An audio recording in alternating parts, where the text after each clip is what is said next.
Ladies,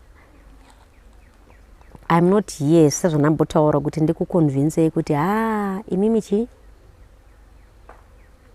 itai kuti varume venyu vaite vamwe vakadzi, because vagara vari kutozviita. The only or the best vagara vari kuzviita, even if vazhinji vanoda kudyirwa musaga, vazhinji vanoda kunyeperwa kunzi baby ndiwe wega, but muri 18.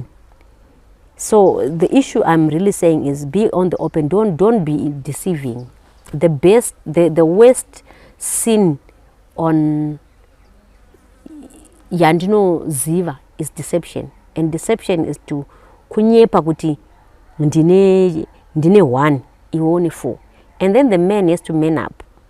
Kunge une madzimai ako achizivana vari in a good relationship, iwo ndiwe, if you are the captain of the ship, be willing to lead. And hatisi kuencourage chihure kuti ndakazoona show yaya yemadzimai agabhu kuti vaite, saka haizvi zvaminendozi kana kuti munhu ongoita haphazard kuti nekuti akaona show yagabhu obva angonoikandira madzimai vake, mukadzi wake pamwe achiri muma learning phases ekuziva about this.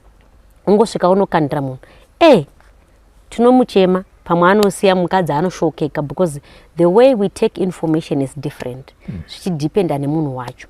So it has to be as you would her pakumupfimba kwawakaita uchimunyengerera kuti abvume. Who here with this information is actually an old information yekuti zvinotomuitira zvakanaka. Inini, I would say I'm the most blessed women, and any other of my sisters out there vakabvumira murume wavo kuti anga aine madzimai ake padhuze naye. Why? Because andina kana panoti nye, I've got my, I've got, truthfully to say it, zvinoda wazve experience. For these and more stories, tune into Zim News Bit TV with Robert Tafumani.